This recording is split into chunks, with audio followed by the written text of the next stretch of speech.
In this video, we will look at Kruskal's algorithm, which is an algorithm that we use to determine the minimum spanning tree or a minimum cost spanning tree. So the algorithm is kind of cool because it works every time. So the steps are: 1, select the cheapest unused edge in the graph.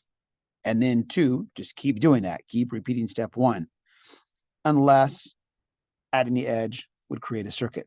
Remember that spanning trees, right? Spanning trees have no circuits. And the reason is it would create an unnecessary edge. We would already have a connection, somehow a path between vertices, and creating a circuit would just cause extra money to be spent for no reason. So 3, you just basically keep at that process until you get a complete spanning tree. Every vertex is connected. Let's take a look at a couple examples. So I have these complete graphs. Here is one that shows the cost of connecting every vertex. We looked at this one in a previous video similarly, but now we will come up with using Kruskal's algorithm. So it basically says choose the cheapest edge. The cheapest is 4. Perfect.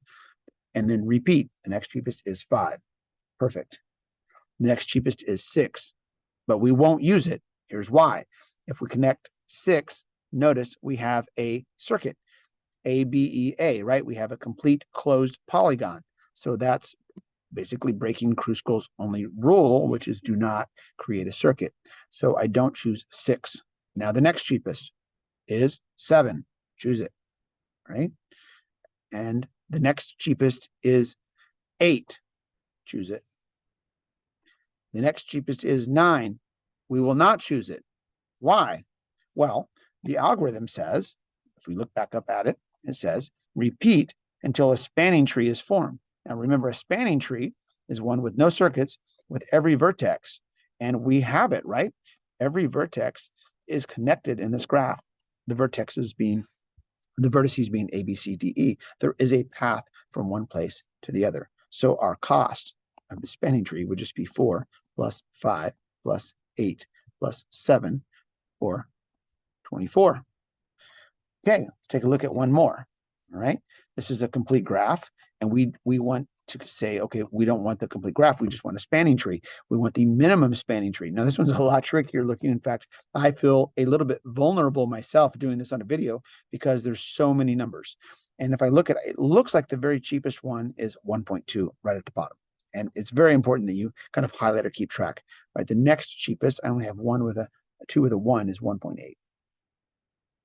Okay, the next cheapest one after that is, let's see, 2.0. I have a 2.0, and that connects E and C, so I'll choose that one. It's a little hard to look at this. The next one after 2.0 is 2.1. I can do that. Remember, all I'm trying to do is make sure I don't create a circuit, all right, and that everything's connected. And at this point, notice that the graph goes to A, B, C, D, E, and F. Like every vertex has an edge. The only problem is it's not a connected graph. There's no way to jump from A and B over to the other side.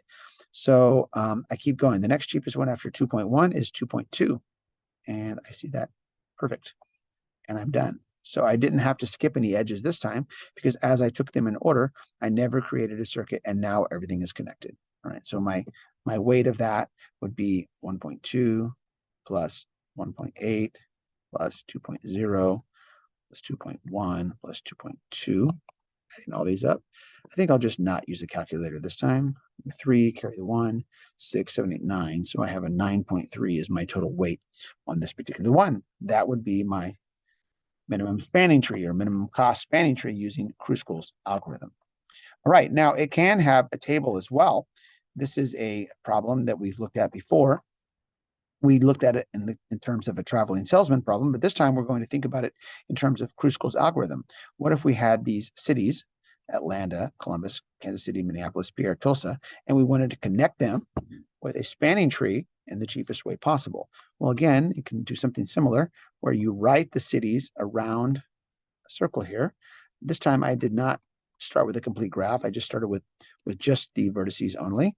And now we're going to connect them in the cheapest way possible. Well, in the table, remember that it's a repeat. We only have to look at the top numbers here.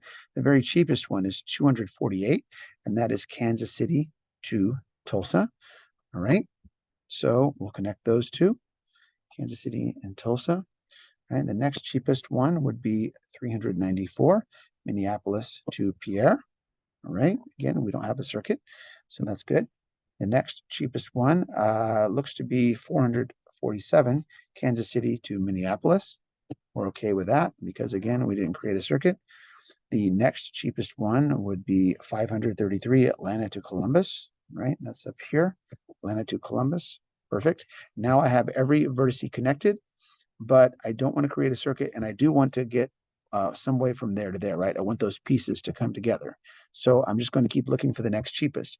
Now, the next cheapest is actually 592, Kansas City to Pierre.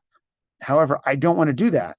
I'll show you why. Kansas City to Pierre would create a closed circuit there, and that's not going to give us any benefit, right? We already have a way to get from Kansas City to Pierre, so that won't help at all. So instead, I would be like, no, don't do that one.